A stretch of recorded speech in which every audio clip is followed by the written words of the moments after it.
ಬೆಳಗಾಂ ಜಿಲ್ಲೆ ಸವದತ್ತಿ ತಾಲೂಕು ಮುರುಗೋಡ ಗ್ರಾಮದಲ್ಲಿ ಬಡತನದ ನಡುವೆಯೂ ವಿದ್ಯೆಯ ಬೆಳಕಿಗೆ ದಾರಿ ಇಟ್ಟ ಪ್ರತಿಭಾವಂತ ಮಕ್ಕಳು ಸಮಾಜದ ಗಮನ ಸೆಳೆಯುತ್ತಿದ್ದಾರೆ.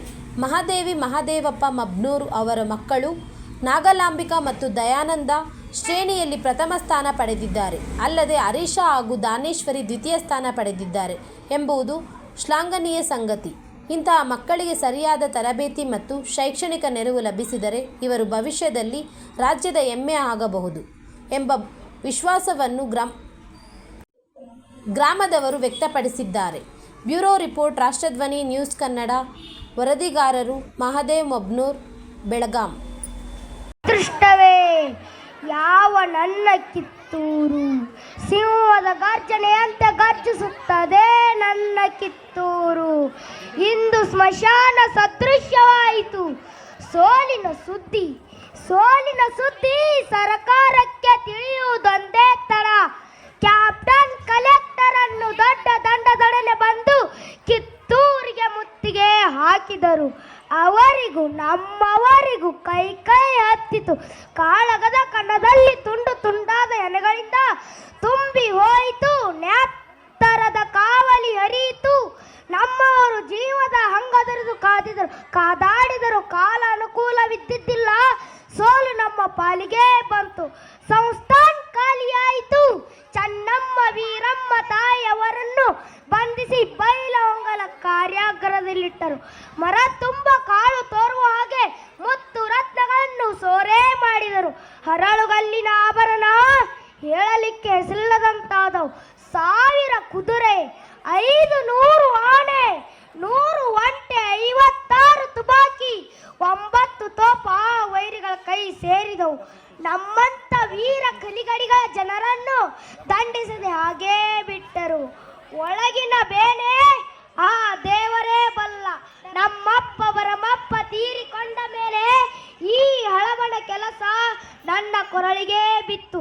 ಈ ಸುಡುಗಾಡದ ನೌಕರಿ ಮಾಡುವುದೆಂದರೆ ನನ್ನ ಮೈ ಮೇಲೆ ಮುಳ್ಳೇ ಬರ್ತವೆ. ಆದರೇನು ಮಾಡಲಿ, ಹಿರಿಯರು ದೊರಕಿಸಿ ಕೊಟ್ಟ ವತನವನ್ನು ಕಾಯ್ದುಕೊಂಡು ಹೋಗುವುದೇ ಮುಖ್ಯವಾದ ನನ್ನ ಕೆಲಸ. ರೋಗಣ್ಣವರ ವಂಶದಲ್ಲಿ ರಾಯಣ್ಣನಂತ ಹಳಬುರ್ಕ ಮಗ ಹುಟ್ಟಿ ವತನ ಕಳೆದುಕೊಂಡನಂತ ಜನರಂದರೆ ಏನು ಉಳಿಯಿತು ನನ್ನ ಪುಂಡಾಟಿಕೆ. ನಮ್ಮೂರ ಶಾನ ಭೋಗ ಕುಲಕರ್ಣಿ ಬಾಳ ಸೊಕ್ಕಿಗೆ ಬಂದಿದ್ದಾನೆ. ನೋಡಬೇಕು ಆತನ ಸೊಕ್ಕನ್ನು. ಒಂದೇ ವರೆಯಲ್ಲಿ 2 ಕಟ್ಗಳು ನಿಲ್ಲುವ ಬಗೆ ನೋಡಬೇಕು. ಈಗ ನಾನು ಸಂಗೊಳ್ಳಿಗೆ ಹೋಗಿ ನಮ್ಮೂರ ಕುಲಕರ್ಣಿಯವರಿಗೆ ಒಂದು ಗತಿ ಕಾಣಿಸಿ ಅತ್ತಿಂದತ್ತ ಬೈಲಹೊಂಗಲ ಕಾರ್ಯಾಗಾರದಲ್ಲಿರುವ ನನ್ನ ತಾಯಿ ಚೆನ್ನಮ್ಮನವರಿಗೆ ಭೇಟಿಯಾಗಿ ಬರ್ತೇನೆ. ಜೈ ಶಂಭು ಹರ ಮಹಾದೇವ್, ಜೈ ಶಂಭು ಹರ ಮಹಾದೇವ್.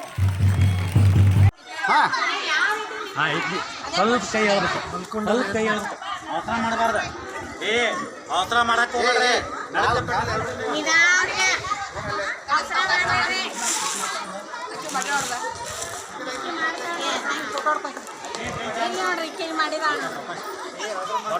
ಅವಸರ ಮಾಡಕ್ ಹೋಗ್ರಿ. ಏಕಪಾದ ಏಕಹಸ್ತಾಸನ ಮಾಡ್ತೇನೆ.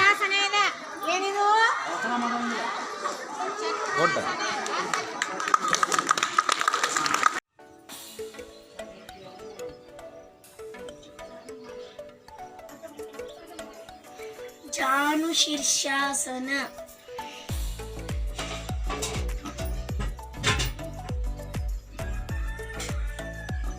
ನಿಮ್ಮ 2 ಕೈಗಳನ್ನು ಮಂಡೆಯಲ್ಲಿ ಬಿಗಿಯಾಗಿ ಹಿಡಿದುಕೊಂಡು ಹೀಗೆ ಬಾಗಬೇಕು.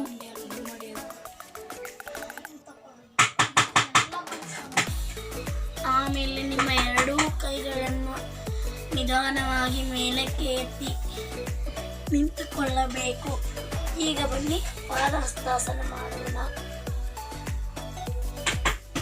ನಿಮ್ಮ ಅಂಗೈ ಮುಖಗಳು ನೆಲಕ್ಕೆ ಹತ್ತಿರಬೇಕು. ಕಾಲು ಹಿಂದುಗಡೆ ಸ್ಟ್ರೇಟ್ ಇರಬೇಕು.